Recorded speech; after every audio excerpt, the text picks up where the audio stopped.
જગતજનની જગદંબા ઘોર સાધના કરે છે. દેવતાઓ પ્રસ્તાવ લઈને મહાદેવજીની પાસે આવે છે. દક્ષને ત્યાં ભવાની પધાર્યા છે. તમે જેવા લક્ષણો કીધા છે, યોગીની, કામિની, સાધનામાં બાધા ન કરે, યોગ અને ભોગ બંનેમાં કુશળ, ત્યાગમાં અને સંસારમાં બંનેમાં કુશળ, આપ એનો સ્વીકાર કરો. અને સદાશિવ મહાદેવજી જગદંબાનો સ્વીકાર કરવા તૈયાર થયા છે. 2 વખત લગ્ન થયા છે શિવના. આજના લગ્ન ઉજવવાના નથી, અને આવતીકાલના ઉજવવા હોય તો સાંજે મને કહેજો. ન ઉજવવા હોય તો કંઈ વાંધો નથી, કારણ કે હું તો સત્સંગમાં માનું છું. કલાક અડધો કલાક ન બગડે તો કંઈ ફેર પડતો નથી. પણ 11 દિવસનો યજ્ઞ હોય, જનાહ ઉત્સવ પ્રિયા કુભા, શાસ્ત્રમાં કીધું છે લોકોને ઉત્સવ બહુ ગમે છે, ને કથાકારોએ ટેવ પાડી છે. એટલે કે કઈ પ્રસંગ ન ઉજવો, દૂધમાંથી પૂરા કાઢે લોકો. એકાદો તો ઉજવવો તો આ ભાઈ તું કે માલ ને તારા કુકડે હવાર, અમને કંઈ વાંધો નથી. એટલે નાટકો કરવા હોય, આનંદ કરવો હોય, મોજ કરવી હોય, ઉત્સવ મનાવવો હોય તો મને કંઈ વાંધો નથી. શોધી કાઢજો શિવના મા બાપ અને જગદંબાના મા બાપ, કોઈ શોધી કાઢજો. અને નહીંતર આમે મોજ જ છે. નિર્ણય તમે કરજો. ઉત્સવ મનાવવો હોય અડધો કલાક આપીશ, અડધો કલાક આવતીકાલે હું આપીશ, નક્કી તમારે કરવાનું છે. ભલે ખેંચવું પડશે તો ખેંચીશ, વધારે બોલીશ, કલાક મારી ફિકર તમે નહીં કરો. આગળ વધીએ છીએ. પણ બીજા લગ્ન થશે એ ધામધૂમથી. અત્યારે આપણે આગળ વધીએ છીએ. ચૈત્ર શુક્લ રવિ ત્રયોદશી દિનના મહાદેવજી પરણવા માટે જાય છે સતીને, દક્ષની કન્યાને. કઈ દિવસે જાય છે, કયા વારે જાય છે? ચૈત્ર શુક્લ રવિ ત્રયોદશી દિનના, પૂર્વા ફલ્ગુની પ્રયાણ શિવ કિન્ના, પૂર્વા ફલ્ગુની પ્રયાણ શિવ કિન્ના, ચૈત્ર શુક્લ ચૈત્ર સુદ રવિવાર 13નો દિવસ છે. પૂર્વા ફાલ્ગુની નક્ષત્ર છે. અને સદાશિવ મહાદેવ ભવાનીનું પાણી ગ્રહણ કરવા માટે ધર્મ અર્થ કામ અને મોક્ષ 4 ફેરાઓ ફરી રહ્યા છે શિવ અને ભવાની. દરમિયાન મેં એક ઘટના બની, સાંભળજો. કલ્પના એનો એવી ઘટનાઓ ઘટ્યા. બ્રહ્મા બહુ ગડબડ કરે છે શિવ પુરાણમાં. શું થયું? જગદંબા જ્યાં પરિક્રમા શું કે ફેરા ફેરા ફરી રહ્યા છે, ત્યાં જગદંબાના ગુલાબી ગુલાબી ચરણો જોઈએ. એવા સુંદર ચરણ. પરિક્રમા સતી મૌહિક ચરણા, દેખી વિધિ મોહિત ભય સ્ખલના. અને જગતની માતા જ્યારે ફેરા લઈ રહી હતી, હજી ઊંચું ઉપાડીને સૌંદર્ય તો જોયું નથી, પણ એના સુંદર ચરણોને જોયા. ત્યાં બ્રહ્માની શક્તિ સ્ખલિત થઈ ગઈ. બ્રહ્મા મોહિત થઈ ગયા જગતના. જગતજનનીના ચરણો જોયા ત્યાં જ મોહિત. ને મહાદેવજી ક્રોધાયમાન બ્રહ્માને મારવા લીધા. પતાવી દઉં આજ. નગરમાં ધબધબાટી બોલી ગઈ. હો, ધ્યાન રાખજો. મનને સંયમિત રાખવાનું અહીંયા શીખવે છે શિવ પુરાણ. મહાદેવે બ્રહ્માને મારવા લીધા. બ્રહ્મા શરણે આવ્યા, ભવાનીએ બચાવી લીધા. તમે મારા સેઠામાં સિંદૂર પૂરતા હો એ વખતે બ્રહ્માનો વધ થાય યોગ્ય લાગે નહીં. એને ક્ષમા કરી દો. વળી દાદાની બીજી ભૂલ માં. દાદાઓ કેમ ભૂલો કરે છે? દાદાઓએ તો ભજન કરવું જોઈએ. દાદાઓ કેમ ભૂલો કરી? દાદાઓએ જરા સાવધાન રહેવા જેવી કથા છે. કહેવાય છે એ બ્રહ્માના સ્ખલિત થયેલા વીર્યમાંથી 4 પ્રકારના વાદળો થયા એવું શિવ પુરાણ કહે છે. પુષ્કર, સંવર્ત, આવર્ત અને દ્રોણ. પ્રલય જેવા વાદળો ઉમટ્યા. આજે પણ એ વાદળો આકાશમાં ઘેરાય છે ચોમાસામાં. ખેરે લગ્ન પૂરા થયા. દેવનારીઓ જગદંબાને અનેક પ્રકારના આશીર્વાદ આપે, જગદંબાને ભેટ સોગાદો આપે. દક્ષ પ્રજાપતિ અને વીરણી અક્ષિની ખૂબ પ્રેમપૂર્વક જગદંબાને વિદાય આપે છે. અને અહીંયા વેદવ્યાસે મહિમા મૂક્યો છે શિવના લગ્નનો. લગ્ન સમય આખ્યાન યહ પઢે સુનહી નર નારી. લગ્ન સમયનું જે આખ્યાન, જે કંઈ તમે 2 કલાકથી સાંભળી રહ્યા છો, જે નરનારીઓ સાંભળશે, બિનુ બાધા પરિપૂર્ણ સબ મોહિની વ્યાસ. વેદવ્યાસ કહે છે જે આ પ્રસંગને સાંભળશે એના સારા કાર્યો નિર્વિઘ્ન ને પૂર્ણ થઈ જશે. એના સત્કાર્યોમાં ક્યારે વિઘ્ન આવે આવો મહિમા મૂકે છે. અને એ સાથે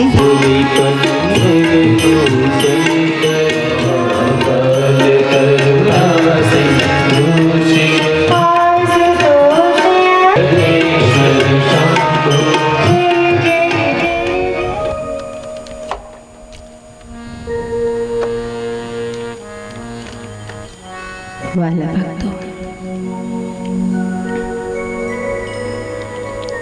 તમે સાંભળ્યું હશે, પર્વતમાં ઊંચાઈ હોય પણ ઊંડાણ ન મળે, મહાસાગરમાં ઊંડાણ હોય પણ ઊંચાઈ ન હોય. ત્યારે આજ મને કહેતા આનંદ અને ગૌરવ થાય છે કે ભારતના ઋષિ મુનિઓએ વિશ્વના આધ્યાત્મિક કલ્યાણ માટે લખેલા શાસ્ત્રોમાં જ્ઞાનની ઊંચાઈ પણ છે અને ભક્તિની ગહેરાઈ પણ છે. સમંદર સે ગહેરે હે, पर्वत के शिखरों से ये ऊंचे. क्या नहीं है शिव पुराण में? શું નથી? ફાડી તોડીને બધી વાત કરી છે. માનવી લાગણીઓ, માનવી નબળાઈઓ, અરે દેવોની પણ નબળાઈઓ એને પણ ઉઘાડી કરીને મૂકી દીધી છે. જુઓ, મનુષ્યનું મન આ છે. મૂળ તો બધી મનની જ રમત છે, મનનો જ ખેલ છે કે મન આવું આવું કરી શકે છે. પછી બ્રહ્મા હોય તોય ભલે વિસ્તારથી બધી વાત, ચોખલિયાપણાનો ક્યાંય ઢોંગ આચર્યા સિવાય, આચર્યા વગર ભગવાન વેદવ્યાસે બધી વાતો સ્પષ્ટ કરી છે. જ્ઞાન, વૈરાગ્ય, ભક્તિ, ચિંતન, મનન, દર્શન, ધ્યાન, આ બધું એક તરફ અધ્યાત્મની ઊંચાઈ છે શિવ પુરાણમાં, અને બીજી તરફ પ્રેરણાઓથી ભરપૂર ઇતિહાસ છે. જબરજસ્ત પ્રેરણાઓ એમાંથી મળે છે. એ બંનેની સાથે લઈને વેદવ્યાસ આગળ વધી રહ્યા છે અને હવે વર્ણન કરી રહ્યા છે શિવ અને સતી એના દાંપત્ય પ્રેમનું વર્ણન. એવું નથી કે ત્યાગની ને વૈરાગ્યની ને ધ્યાનની વાતો કરી છે તો પછી સંસારની કઈ છીછરો ગણ્યો છે. ना ना, संसार भी सुंदर है, संसार का भी एक आनंद है. परमात्मा ने शरीर दिया, परमात्मा ने इंद्रियां दी है, परमात्मा ने आपको हृदय दी, हृदय में फीलिंग्स दी, भावनाएं दी, तो એનો પણ જીવનમાં ઉપયોગ કરી લો. યોગ્ય રીતે જીવનને વધારે સુવાસિત બનાવવા. શિવ અને પાર્વતીના, શિવ અને સતીના દાંપત્ય પ્રેમના વર્ણન કરવાની જરૂર શું ભાઈ? કારણ એક જ છે કે જગતના સ્ત્રી અને પુરુષને ખબર પડે કે તમે કેવા મકાનમાં રહો છો એનું મહત્વ નથી, સાયકોલોજીકલી કેટલા નજીક છો એકબીજાથી એનું મહત્વ છે. હા, બંગલામાં પણ રુદન હોઈ શકે, યાદ રાખજો. મોટો મહેલ કોઈને મળી ગયો એનો અર્થ એવો નથી કે બંગલામાં રુદન નથી. ફરક એટલો છે, ઝૂંપડીનું રુદન સંભળાય છે, બંગલાનું સંભળાતું નથી. મહેલનું રુદન બહાર નથી આવતું તોતિંગ દિવાલોમાંથી, અને ઝૂંપડીનું રુદન સંભળાય છે, બાકી ફરક નથી. પણ શિવ અને ભવાની, જગતના પિતા અને માતા, એમની પર્સનલ લાઈફ છે ભાઈ. દાંપત્ય પ્રેમ એટલે તો બિલકુલ પ્રાઇવેટ લાઈફ છે ને. પ્રાઇવેટ લાઈફનું ચિત્રણ કરવાની કઈ જરૂર છે? પણ એટલા માટે ચિત્રણ કર્યું છે કે જગતના સ્ત્રી પુરુષોને ખબર પડે કે આકાશની નીચે ભવાની અને મહાદેવ જીવતા હતા, છતાં એનામાં પ્રેમ કેટલો હતો. વસ્તુઓનો સંપૂર્ણ અભાવ અને પ્રેમથી ભરપૂર એમનું જીવન.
સ્વચ્છંદ વિહાર કરી રહ્યા છે, ખુલ્લા આસમાન નીચે પણ જિંદગીની મોજ લઈ શકાય એ શિવ અને સતીનું જીવન શીખવે છે.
स्वच्छंद विहरे हिमगिरी के श्रृंग पर सती शिव सदा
અતિ યૌવન અતિ ક્રીડા મહા જીવનનો સંપૂર્ણ આનંદ શિવ અને ભવાની લઈ રહ્યા છે. સ્વચ્છંદ વિહરે હિમગીરી કે શૃંગ પર હિમાલયના શિખરો પર બસ વિહાર કરી રહ્યા છે. કેવું અદ્ભુત જીવન હશે, કલ્પના કરો. દિવાલો નહીં, દરવાજાઓ નહીં, મકાન નહીં, બંધન નહીં, કેવું મસ્ત જીવન હશે લોકોનું, કલ્પના તો કરો. ખેર शिव मोहिनी संसार अमर्याद में सीमित कहा. अमर्याद संसार છે, જગતનું નામ છે, જગતની માતા છે, તાકાત નથી કોઈ કવિ વર્ણન કરી શકે એટલે મેં લખ્યું છે સીમિત કહા. વિથ માય લિમિટેશન્સ, મારી મર્યાદાઓ આવી જાય છે, આપણે વર્ણન ન કરી શકીએ. એટલે મેં સીમામાં રહીને એનું વર્ણન કર્યું છે. પણ એક વખત આકાશમાંથી હાંબેલાની ધારે વરસાદ પડવા માંડ્યો, ધોધમાર વરસાદ, હિમાલયના શિખરો જાણે ડૂબી જશે આટલો વરસાદ. કવિએ વર્ણન કર્યું છે. કમાલ ભીંગોરિયા ચલતી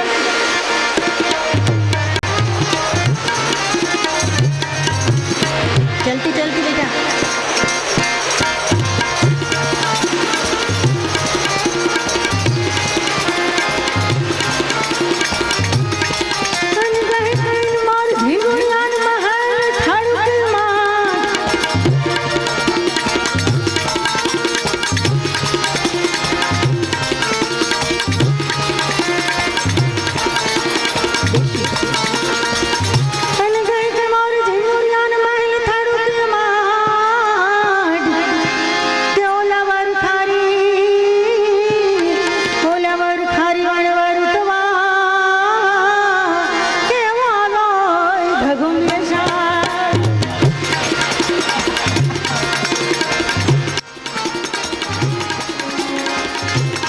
અષાઢ ઘુંબી રૂંબી અંબર વાદળ બેવળ ચોવળિયા, અષાઢ ઘુંબી રૂંબી અંબર વાદળ બેવળ ચોવળિયા, મહેલાર મહેલીએ લાડ ગહેલીએ નિર્જલે નિઝળે નળિયા, ઇન્દ્રગાજ કરે ઘરી ઉપર યમની આસર ઉભરી આજ મલ નતું તણ, કુંવર આલીણ સોઈ તણી રથ સાંભરી આજ મલ નતું તણ, કુંવર આલીણ સોઈ તણી રથ સાંભરિયા. આકાશમાંથી સાંબેલાની ધારે જ્યારે વરસાદ પડવા માંડ્યો ત્યારે માતા ભવાની કહે છે, ભગવાન મને ડર લાગે છે.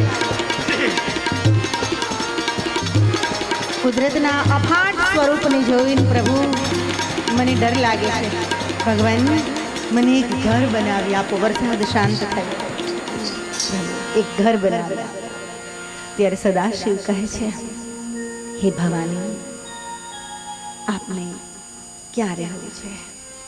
એમ કહીને બે ચાર સ્કોપ આપે છે. તમારે ઇન્દ્રનીલમણિ પર્વત પર રહેવું છે તો હું ત્યાં મકાન કરાવી આપું. હિમાલય પર આપને યોગ્ય લાગતું હોય તો હિમાલય પર મકાન બનાવી આપું. આપને અન્ય કોઈ પર્વત પસંદ હોય તો ત્યાં હું આપને નિવાસ બનાવી આપું. વિચાર કરો, પત્ની પર કેટલો બધો પ્રેમ છે, પણ પત્નીની પાત્રતા હોવી જોઈએ પાછી. હો, પાત્રતા જોઈએ એવી પત્નીની.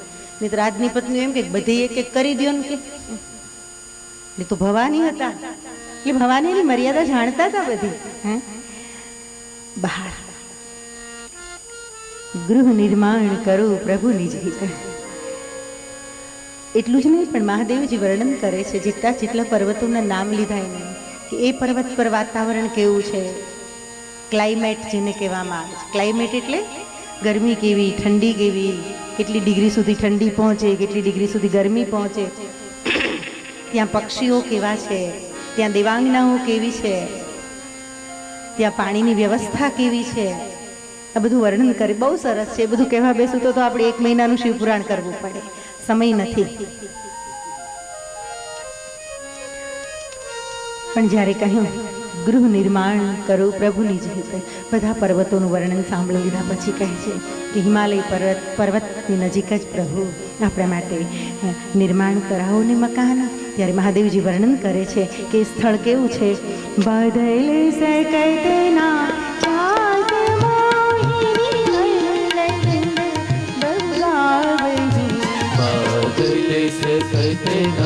जात मोहिनी अनिल वंद बहु गावही. बादल सकतना जात मोहिनी अनिल वंद बहु गावही. बादल सकतना जात मोहिनी अनिल वंद बहु गावही. बहु सिद्ध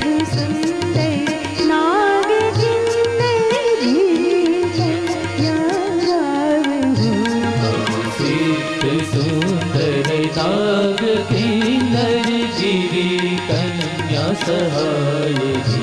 देवांगनार मेनका करी नृत्य वाद्य बजावही. देवांगनार मेनका करी नृत्य वाद्य बजावही. बसंत बहार से युक्त कुंज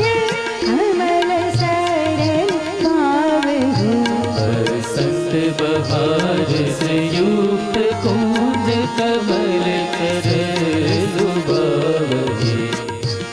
બાદલ સખત ના જાય કહે છે સાંભળો એવા સ્થાન પર હું આપના માટે નિવાસ બનાવીશ कि बादल सखत ना जाए। अब बजाओ जहाँ बादल नहीं पहुँच सकते। एक एवी ऊंचाई पर છે આકાશની કે જ્યાં વાદળો જઈ શકતા નથી। છે આ વાસ્તવિકતા છે, કલ્પના નથી। વાદળ એટલે આકાશ નહીં, સમજજો। વાદળ તો જામેલી વરાળનો સમૂહ છે અને ટેમ્પરેચર વધે ત્યારે વરસે છે। बादल आसमान से अलग चीज है, ध्यान रखना। तो निरभ्र आसमान जहाँ छाया हुआ है, बादल सकत ना जात। अनिल वृंद बहु गावे, हे भवानी अनिल पक्षियों ना वृंद ज्યાં સુંદર મજાનું ગાન કરે છે। बहु सिद्ध सुंदरी नाग कन्या गिरी कन्या सहाय। બીજે ક્યાંય કદાચ તમારી માટે નિવાસ બનાવીશ તો ત્યાં તમારી સહાયતા કોણ કરશે? તમે એકલા પડી જશો। પણ હું જે સ્થળે આપના માટે મકાન બનાવી રહ્યો છું, નિવાસ બનાવી રહ્યો છું, ત્યાં સિદ્ધ પુરુષોની સુંદરીઓ, નાગકન્યાઓ, કિન્નર કન્યાઓ અને પર્વતની કન્યાઓ તમારી સહાયતામાં, તમારી સેવામાં રહેશે। એટલું જ નહીં પણ તમારું મનોરંજન કરવા હે ભવાની દેવાંગના અર મેનકા કરી નૃત્ય વાદ્ય બજાવે। દેવાંગનાઓને સ્વયં મેનકા વાદ્ય વગાડીને તમારું મનોરંજન કરશે। ને બસંત બહાર સે યુક્ત कुंज कमल सुरलभावे। वसंत ऋतुनी बहार थी, वसंत ऋतुनी प्रफुल्लितता थी, वसंत ना झोंका थी। कमल में खिलेला सुंदर मजा, जल में खिलेला सुंदर मजाना कमल ए मारी पूजा में पण काम आवशे अने तमारा शणगार में पण काम आवशे। કેટલો બધો પ્રેમ હશે ભવાની પર, આટલો બધો વિચાર કરે છે પોતાની પત્ની માટે। દરેક રીતે એમની સહાયતા થાય છે। બાદલ સખત ના જાત અને આવા સુંદર સ્થળ પર એક સરસ મજાનો નિવાસ બનાવી આપે છે મહાદેવજી। ભવાની પતિ પત્ની રહે છે। પીલું સરસ વાત છે ભાઈઓ માતાઓ। હવે આગળ વધીએ છીએ। એના દાંપત્ય પ્રેમનું વર્ણન તમે સાંભળ્યું, નિવાસ બનાવ્યો એ વાત પણ તમે સાંભળી। સરસ શબ્દોની પણ એક મજા છે, સંગીતની પણ એક મજા છે। અમે તો બધા જીવ જ સંગીતના છીએ। અમારું ચાલે તો રાત દી ગાયા કરીએ છીએ ભગવાનના ગુણગાન। અમારો તો સ્વભાવ આ છે। स्वर परमात्मा का स्वरूप है। थोड़ा आनंद ले लिया, अब आके बैठ रहे। हिमालय पर बनावेला निवास में सुंदर मजाना आंगणाમાં શીતળ મંદ અને સુગંધી વાયુ વાઈ રહે છે। આવા પવિત્ર સ્થાનમાં શાંતિનો જ્યાં જાણે સાક્ષાત્કાર થઈ રહ્યો છે એવા સ્થાન પર સદાશિવ બેઠા છે અને ભવાનીજી એક દર્ભનું આસન લઈને એમના ચરણમાં આવે છે, આસન લગાવે છે, હાથ જોડે છે। હવે બહુ મજાની વાત છે। જુઓ, ત્યાગ અને ભોગ એનો સુંદર સમન્વય છે શિવપુરાણમાં। આ તો મજા છે સંસારની, શીખજો। માણસ સંસારમાં ડૂબી જાય તો એટલો બધો ડૂબી જાય કે આપણે કહીએ કે ભાઈ કથા સાંભળવા આવ્યો ને તો કે અમારું કામ નહીં, તમે જાઓ ભગતડા થઈ ગયા। એમ વિરમભાઈ એમ કે તમે ભગતડા થઈ ગયા, તમે જાઓ કે એ અમારું કામ નહીં। કેમ કે સંસારમાં ગળાડૂબ માણસ હીનતા ગ્રંથિ ફીલ કરે છે, લઘુતા ગ્રંથિ, કે આપણે આ બધા માટે નથી। અને સામે સિક્કાની બીજી બાજુ કે સત્સંગ કથા અને સંત સાનિધ્યમાં લીન રહેનારા એવું સમજે છે કે સંસાર હલકો છે, સંસારમાં ડૂબેલા છે બધા નક્કામાં અને અમે જ જાણે ધાડ મારી દીધી। બે ભૂલ કરી રહ્યા છે, दोनों गलती कर रहे हैं। याद रखना, संसार का जो आनंद ले रहा है वो भी श्रेष्ठ है, संन्यास और त्याग का आनंद ले रहा है वह भी श्रेष्ठ है, लेकिन श्रेष्ठ कब है? तेन त्यक्तेन भुंजिता। વેદોનું વાક્ય છે। ત્યાગીને ભોગવી જાણવા, જેને સંસારનો અનુભવ પણ છે છતાંય એની આસક્તિ નથી, સંસારમાં ગળાડૂબ લાગતો હોવા છતાંય જે ઈશ્વરથી ક્ષણવાર પણ જુદો નથી, એ ખરો સાધક છે। હું એમ કહું છું, સંસારને તિરસ્કાર કરનારો ઉદાસ, નિરાશ, નિસ્તેજ આવા સાધુ બાવાઓથી દુનિયા ભરી છે અને મને દુઃખ થાય છે, ભાર છે। સંત તો કેવો હોય? હસતો રમતો, એના સાનિધ્યમાં તમે જઈને બેસો ને, રડતા રડતા આવ્યા હો તો હસવા માંડો, તમને ખબર ન પડે કે દુઃખ ક્યાં ચાલ્યું ગયું. સંત એવો હોય, સંત તો ગુલાબી ગુલાબી હોય, ગુલાબી સંત તો પ્રસન્ન હોય. એના સાનિધ્યમાં તમારા હૈયામાં આનંદના મોજા ઉછળવા માંડવા જોઈએ. સંત આવો હોય. પણ આપણા મંદિરો, આપણા મઠો, આપણા આશ્રમો ઉદાસ, નિસ્તેજ, નિરાશ આવા સાધુઓથી ભર્યા છે, જે હસી શકતા નથી, હસાવી શકતા નથી. ખાનગીમાં કદાચ બધું કરતા હોય, પણ જાહેરમાં દંભનો અંચળો ઉઠે છે. આવું પણ બની શકે. ખેર ભાઈઓ, કોણ શું કરે છે એમાં મારે પડવું નથી, એની સાથે લેવા દેવા નથી. પણ મહાદેવ શું શીખવાડે છે, મારે વાત શિવપુરાણની કરવી છે. એક તરફ સંસારની ગરિમા કે જ્યાં એમનો પર્સનલ લાઈફ, એમનો સંભોગ પણ મહાપરમાત્મા સાથેનો મહાભોગ બની જાય. અદ્વૈતમાં પ્રવેશ થઈ જાય શરીરના માધ્યમથી. બે શરીર આ બે છીએ એ વાતને ભૂલી જાય અને ઈશ્વરમાં પ્રવેશ કરી જાય. એક આવી અવસ્થા સંસારમાં પણ ભોગવી શકે, પણ છતાંય શરીરનો, ચામડીનો ક્યાંય મોહ નહીં. સામ સામે એક વક્તા અને શ્રોતા તરીકે, ગુરુ અને શિષ્ય તરીકે બેસીને એ સત્સંગ પણ કરી શકે. આ શિવપુરાણની મજા છે ને આ વાત કહેવા માટે તો હું આવી છું મુન્દ્રામાં. મારે કહેવું છે, જો ન કહી શકું અને બીજી બધી વાતો આવે તો મારું આવ્યું નકામું. હકુભા જેવા સદગૃહસ્થીઓનું ભોગ છે આમાં. એમણે સમય આપ્યો છે. આ બધા થોડાક ચપટીક, બધા સારા જ છે, પણ હું જેના પરિચયમાં છું એ ચપટીક થોડા સારા માણસો. ક્યાંય પડદા પર ન આવવું, ક્યાંય વાહવાની ભૂખ નહીં, ક્યાંય નામની ભૂખ નહીં. બસ યજ્ઞ થવો જોઈએ, લોકો લાભ લેવા જોઈએ. આવી નિસ્પૃહ ભાવ સાથે કામ કરનારા, તો આવા લોકો જ્યારે બેઠા હોય ત્યારે તમારી હાજરીનું મને મૂલ્ય છે. માતાઓ, ભાઈઓ, આપણે આપણા વિષય તરફ આગળ વધીએ છીએ. એક તરફ સંસારની ઊંચાઈ અને બીજી તરફ સત્સંગની અને સંન્યાસની ઊંચાઈ. સંસારમાં આટલા ગળા ડૂબ હોવા છતાં પણ એ લોકો પોતાનો સત્સંગનો સમય ફાળવી લે છે, કાઢી લે છે. ભવાની દાબડાનું આસન, દર્ભનું આસન લગાવીને મહાદેવજીના ચરણમાં બેસીને કહે છે, કહું કૃપા નિધિ જ્ઞાન વિધાના, કહું કૃપા નિધિ જ્ઞાન વિધાના, કહું કૃપા નિધિ જ્ઞાન વિધાના, કહું કૃપા નિધિ જ્ઞાન વિધાના. અડધી જ ચોપાઈ ભવાની પ્રશ્ન કરે છે, हे कृपानिधि ज्ञान नो विधान कहो. संसार का आनंद तो ले लिया, लेकिन शरीर की एक लिमिट है. शरीરની એક લિમિટ છે. ક્યાં સુધી?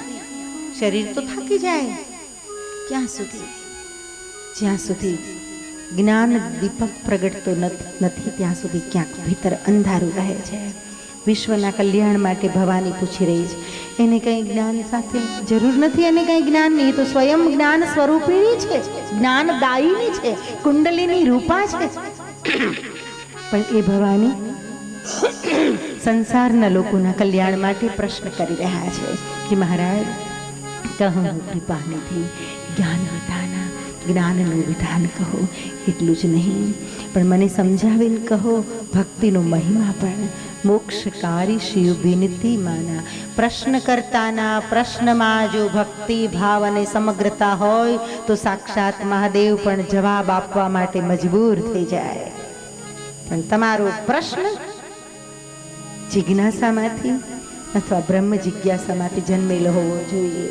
ભવાનીની વિનંતીની સદાશિવે માન આપ્યું અને પ્રારંભ કરે છે સત્સંગનો. નિરાકાર મોંકાર મૂલમ તુર્યમ. વિચાર કરો, અપ્રમેય છે. વાણીથી અને મનથી જેને ન સમજી શકાય. વેદોમાં ઉપનિષદમાં કહ્યું કે સ્વરૂપ કેવું છે, તો કે યતો વાચો નિવર્તન્તે અપ્રાપ્ય મનસા સહ. જ્યાં વાણી બિચારી નિવૃત્ત થઈ જાય, સ્વૈચ્છિક રાજીનામું મૂકી દે, સ્વૈચ્છિક વાચો નિવર્તન્તે, વાણી કહી દે કે હું કાંઈ કરી શકું એમ નથી. અને અપ્રાપ્ય મનસા સહ, મન દ્વારા જે પ્રાપ્ત ન કરી શકાય. આનંદમ બ્રહ્મણો વિદ્વાન ન બિભેતિ કુતશ્ચ નેતિ. તો કે પરમાનંદ સ્વરૂપ છે, મન અને વાણી પહોંચી નથી શકતા. એવો પરમાનંદ સ્વરૂપ શિવ સ્વયં વાણી દ્વારા, વાણીને માધ્યમ બનાવીને મા ભવાની સામે સત્સંગની શરૂઆત કરે છે. અને સૌથી પહેલી વાત કરી, જો આપણે ત્યાં ધ્યાન શિબિર ચાલે છે, સવારમાં ધ્યાન શિબિર. ભાઈઓ માતાઓ શા માટે? તો કે સ્વયંમાં બિરાજિત બ્રહ્મને જાણવા માટે આંખો બંધ કરીને ભીતરની યાત્રા કરવાની છે. બહારની યાત્રા કરવાની આપણને ટેવ પડી ગઈ છે. પેદા થયા ત્યારથી માણસ માતાના ગર્ભમાંથી બહાર આવ્યો પછી બાર બાર બાર બાર બાર બસ બહાર જ રખડ્યા કરે છે. બહાર જ એ બાર ભટકતા માણસને ફરીવાર સમજાવી ફોસલાવીને બનાવીને પ્રેમપૂર્વક થોડોક અંતર્મુખી કરવો, ઇન્ટ્રોવર્ટ કરવો ને અંદર લઈ જવો, એ કામ અમે ધ્યાન દ્વારા કરીએ છીએ. એટલે તો આપણે કચ્છમાં ધ્યાન તીર્થની સ્થાપના કરીએ છીએ કે માણસ જો પલાઠી વાળીને બેસતો હોય બહારની તરફ ને એની દોડ છે એ થોડોક ભીતર આવતો હોય. હા, મેં ક્યાંક લખ્યું છે કે ગામમાં ટાવરની પાસે જાઓ ત્યારે ટાવરને જોજો અને આ ટાવરના ટકોરાએ મને ઢંઢોળી નાખી છે. ઉપર ટકોરા વાગે છે. એ ટાવરના ટકોરાએ મને ઢંઢોળી નાખીને દીધી છે હાક કે સોપાન ચડવાના છે અહીંયાથી. દીધી છે હાક કે સોપાન ચડવાના છે અહીંયાથી. એ સમય ઉપર બેઠો બેઠો ટકોરા મારે છે કે તું ત્યાં છો, હું ઉપર છું. દીધી છે હાક કે સોપાન ચડવાના છે અહીંયાથી. તારે સોપાન ચડવાના છે અને ઊંચાઈ સુધી તારે પહોંચવાનું છે. અને ચિતાએ કાનમાં કીધું કે અજવાળું છે અહીંયાથી. ઘણા બધા શેર છે, બધો સમય નથી બોલવાનો, પણ એમાં કહ્યું છે કે મૃત્યુ થયું ત્યાં સુધી માણસને સમજો. અંધેરા અંધેરા અંધેરા અંધેરા.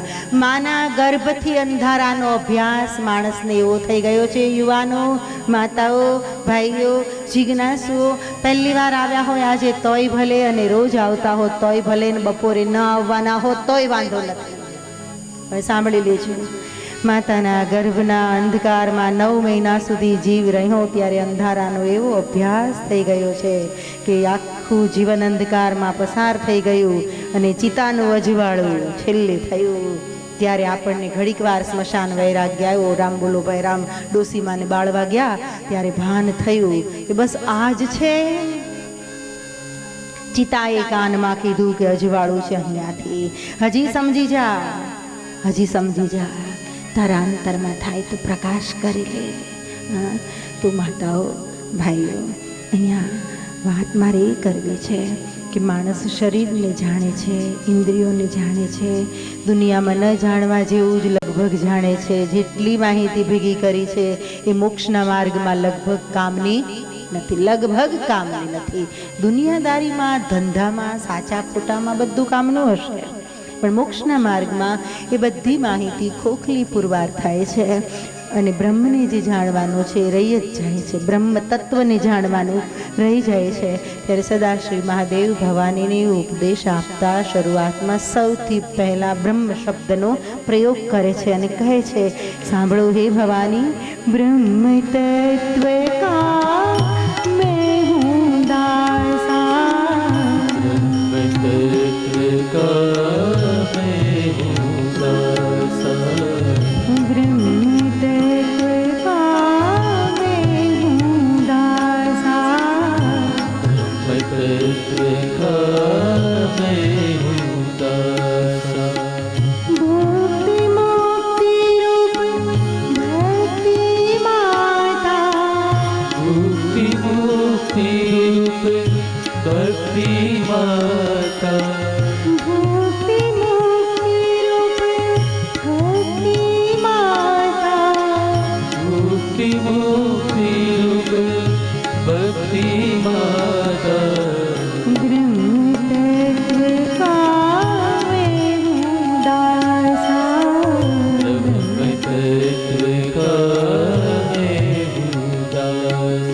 સદાશિવ મહાદેવ કહે કે હું તો બ્રહ્મ તત્વનો દાસ છું. લે,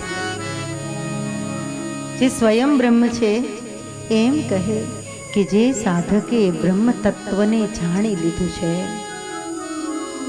એનો પણ હું દાસ જ થયો. એક અર્થમાં કહીએ તો कि ब्रह्म तत्वनो तो हूँ दास छू, जिसने ब्रह्म को पा लिया है उसकी जिम्मेदारी फिर मेरी रहती, मैं उसकी सेवा में लग जाता हूँ.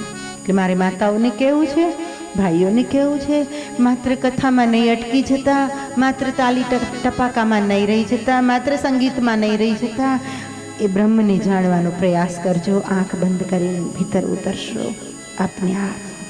अपने आप आप देख लूंगी. થોડા દિવસ પહેલા એક તર્કવાદી મારી પાસે આવ્યો. બુદ્ધિથી જીવનારા માણસો હોય. મને કે બ્રહ્મ ક્યાં છે? એને કેમ સમજાવું કે ભાઈ વેદો નેતિ નેતિ જેને કહે છે, ન ઇતિ ન ઇતિ. વેદોએ કહી દીધું, ઋષિ મુનિએ કહી દીધું કે એનો પાર ન પામી શકાય. યતો વાચો નિવર્તનતે, વાણીથી એનું વર્ણન ન થઈ શકે. એ કહે બ્રહ્મ ક્યાં છે, સમજાવો. મેં એને કીધું કે બેટા સાંભળ, ખરેખર જો એ તારે જોવું હોય અને જાણવું હોય તો હું તને હમણાં જ કહી શકું એમ છું કે તું જો આંખ ખોલ તો એ બ્રહ્મ બહાર દેખાય છે, આંખ બંધ કર તો એ બ્રહ્મ તારી અંદર છે. પણ તારે માત્ર બુદ્ધિથી પૂછવું હોય તો એનો ઉપાય નથી. તારી પાસે બ્રહ્મને સમજવાની દ્રષ્ટિ હોવી જોઈએ. આંખ ખોલી तो यह ब्रह्म बाहर नजर आते हैं, खेलता नाचता रोता हंसता घूमता फिरता. और आंख बंद करे तो भीतर, आंख बंद करे तो भीतर. सोचूं तो मन माही आबिदा ने गाया है. जो सोचती हूँ आंख बंद करके तो ये मन में है, देखती हूँ तो परमात्मा बाहर है. खैर भाइयों माताओं, ये ब्रह्म तत्व का मैं हूँ दासा. એવા તત્વ સ્વરૂપનો હું દાસ છું. ભુક્તિ મુક્તિ રૂપ ભક્તિ માતા અને ભોગ અને મુક્તિ એ બંને આપવાની જેની શક્તિ છે એવી ભક્તિ છે. મહાદેવ કહે ભક્તિનું તો હું બાળક છું. શિવ કહે જેના હૃદયમાં ભક્તિ છે તો એ ભક્તિ માતાનું તો હું બાળક છું. કે તું ભક્તિનો મહિમા કેવો, ભક્તિની ગરિમા કેવી વિચાર તો કરો. ખેર એટલું જ નહીં, બીજી વાત પણ સરસ કરી. ભક્તિ વિરોધ જ્ઞાન નહીં પામે. ભક્તિનો જે વિરોધ કરનારો છે ક્યારેય સાચા જ્ઞાનને પ્રાપ્ત કરી શકતો નથી. અને એટલે તો શંકરાચાર્ય મહારાજે કદાચ સુધારી લીધું હશે મને એમ લાગે છે. આદ્ય શંકરાચાર્ય મહારાજે શિવોહમ શિવોહમ શિવોહમની જ વાત કરી, અહમ બ્રહ્માસ્મિની જ વાત કરી. મનોબુદ્ધિ અહંકાર ચિત્તાની નાહમ ન ચ શ્રોત્ર જીવે ન ચ ઘ્રાણ નેત્રે.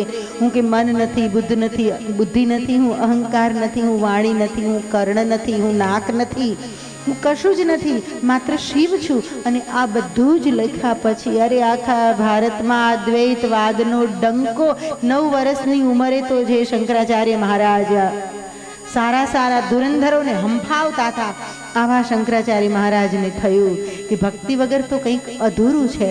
તો કે ભક્તિની વ્યાખ્યા શું કરું? ત્યારે શંકરાચાર્ય મહારાજે લખ્યું, પોતાની લેવલ પ્રમાણે લખે ને માણસ, એનું લેવલ અલગ હતું. એટલે એણે એમ નથી કીધું કે શ્રવણ કરવું એ ભક્તિ કે કીર્તન કરવું એ ભક્તિ. આપણે નવધા ભક્તિ શાસ્ત્રમાં બતાવી કઈ કઈ: શ્રવણમ કીર્તનમ વિષ્ણુ સ્મરણમ પાદ સેવનમ અર્ચનમ વંદનમ દાસ્યમ સખ્યમ આત્મનિવેદનમ. તો શ્રવણમ કીર્તનમ વિષ્ણુ, ભગવાન વિષ્ણુનું શ્રવણ અને કીર્તન. શરણમ કીર્તનમ વિષ્ણુ સ્મરણમ, ચરણ સેવા પાદ સેવનમ, અર્ચનમ પૂજા પાઠ, વંદનમ દાસ્ય ભાવ વંદન, સખ્યમ ઈશ્વર સાથે દોસ્તી કરી લો, અને આત્મનિવેદનમ ઈશ્વરને આત્મનિવેદન કરો. એની સામે જેવા હોય એવા ખુલી જાઓ, ખોલ દો અપને આપ કો. તો કે આ નવધા ભક્તિ બતાવી. તુલસીએ નવધા ભક્તિ જરાક અલગ પ્રકારની બતાવી.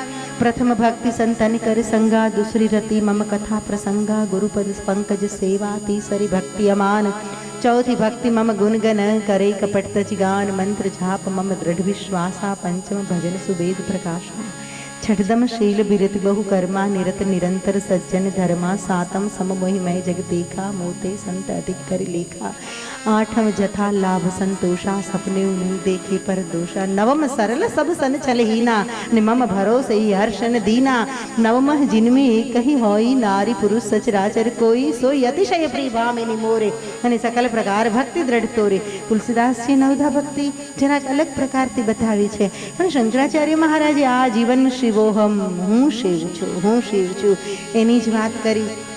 પણ એને થયું કે ભક્તિ વગર કંઈક અધૂરું છે. તો કે ભક્તિ એટલે શું? તો પોતાના લેવલથી મહારાજ શંકરાચાર્યએ વ્યાખ્યા આપી છે. સ્વ સ્વરૂપ અનુસંધાનમ ઇતિ ભક્તિ. અર્થ કરું છું, સ્વ સ્વરૂપ અનુસંધાનમ. કેવી સરસ વ્યાખ્યા કરી કે પોતાના સ્વરૂપની સાથેનું અનુસંધાન થઈ જાય એનું નામ ભક્તિ. તો કે સ્વરૂપ તમારું કયું? સ્વરૂપ એટલે આ નાક નક્ષવાલા જો સ્વરૂપ है, काला गोरा ऊंचा नाटा, वो स्वरूप इसकी बात नहीं है. સ્વ સ્વરૂપ એટલે ભીતરનો પરમાત્મા એ જ આપણું સાચું સ્વરૂપ છે. તો કે તમારા પરમાત્માની સાથે, તમારા બ્રહ્મની સાથે, તમારા ઈશ્વરની સાથે તમારું તદાત્મ્ય થઈ જાય એ જ ભક્તિ. પછી એ તદાત્મ્ય તમે જ્ઞાનથી કરો તોય ભલે, એ તદાત્મ્ય તમે ધ્યાનથી કરો તોય ભલે, અને એ તદાત્મ્ય તમે સંકીર્તનથી શ્રી રામ જય રામ જય જય રામ શ્રી રામ જય રામ જય રામ શ્રી રામ જય રામ જય જય રામ શ્રી રામ જય રામ જય રામ. સમજાય છે? શંકરાચાર્યની વાત મને વધારે ગળે ઉતરે છે કે તમારા સ્વરૂપમાં તદાત્મ્ય થઈ જાય એ ભક્તિ. માત્ર રામ રામ કરવું એ ભક્તિ નહીં. હાથમાં માળા હોય ને કે વાછડો હાવણી ચાવે છે એ ભક્તિ નહીં. હાથમાં માળા હોય ને કે દૂધ ઉભરાય છે એ ભક્તિ નહીં.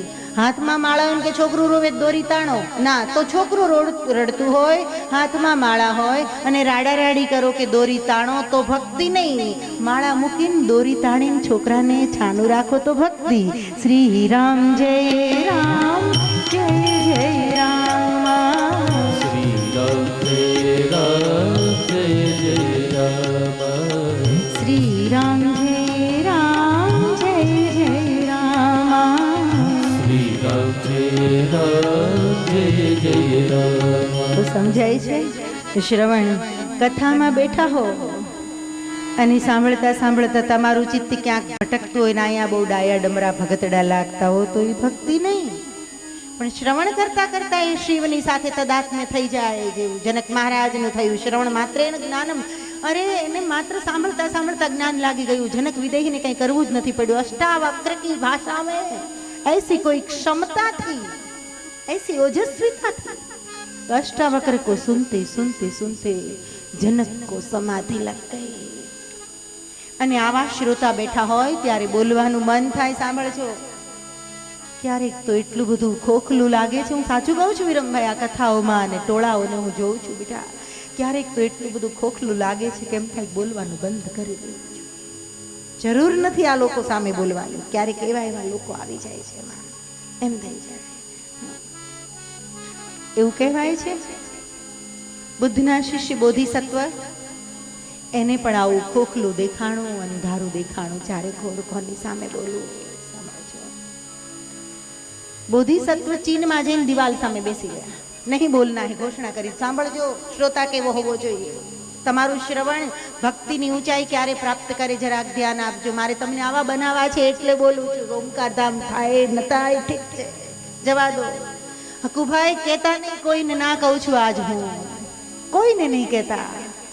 શરમાવતા નહીં, ભીખ નથી માગવી. મહારેશ્વરીના ભક્તો છો તમે, લલ્લુ પંજુના નથી. હું તમને કહું છું, કોઈને શરમાવતા નહીં, કોઈને કહેતા નહીં. આપવું હશે ત્યાં આવીને આપી જશે, બાકી કહેશો તોય નહીં આપે. નથી આપવું, મત માંગના. ઓમકાર ધામ તો એક નિમિત્ત હૈ, કંઈક માધ્યમ તો જોઈએ સારા કામ માટે. એક નિમિત્ત છે ઓમકાર ધામ. વાત તો છે માણસને ઊભો કરવાની, જગાડવાની. એટલા માટે બોલું છું. બોધિસત્વને એમ થયું બધું ખોખલું છે આ દુનિયા સામે. ડબલ ચહેરા લઈને માણસ આવે છે, નથી બોલવું. ચીન में जाकर दीवार के सामने बैठ गया. प्रचार થઈ ગયો. बोधिसत्व ने बोलना बंद कर दिया, बोलना बंद कर दिया. बोधिसत्व बोलेंगे नहीं तो दुनिया जागेगी कैसे? ये तो गलत है. उस आदमी की वाणी में इतनी ताकत है, उतना पावर है, मनुष्य जाग जाता है, सुनते सुनते मोक्ष में चला जाता है. न चाले શું કરે? ચિંતા તો ઘણા નથી, પણ સાચો એકેય નહોતો. એમાંથી એક માણસ સાચો થઈ ગયો. સાંભળજો, बोधिसत्व दीवाल की ओर मुंह रख के बैठा था. वहां पहुंचा. महाराज मैं दंडवत कर रहा हूं. बोधिसत्व ने जवाब नहीं दिया. दीवाल तरफ मोड़ू पिलाई तो दंडवत करी थी. कटार लेकर गया था साथ में. मैं आपको सुनने के लिए आया हूं. मैं आपका परम भक्त हूं. आपको सुने बिना मेरा जीवन शक्य नहीं. मैं आपके चरणों में विनती करता हूँ, आप बोलिए, हमें प्रसाद दीजिए। बोधिसत्व ने कोई जवाब नहीं दिया। दोबारा कहा, 3 बार विनती की। जब कोई जवाब नहीं मिला तब जो शिष्य गया था उसने कहा, मैं आपका सच्चा भक्त हूं, आप जवाब नहीं दे रहे हैं, मतलब आपको मुझ में भरोसा नहीं है। अगर आप प्रमाण चाहते हैं तो मैं प्रमाण देने के लिए तैयार हूं। एम कहीने પોતાની એક ભુજા કાપીને ઘા કર્યો દિવાલ સામે, देखिए ये प्रमाण है। अभी तो एक हाथ मेरा आया है आपकी ओर, अगर आप मेरे सामने देखेंगे नहीं, कृपा नहीं करेंगे तो मेरे शरीर के टुकड़े टुकड़े करके आपके चरणों में समर्पित करके मैं चला जाऊंगा। बोधिसत्व ने जवाब नहीं दिया, नहीं दिया जवाब। बोधी खोखली दुनिया नहीं बोली, जवाब नहीं दिया। कटार से दूसरा हाथ काटा।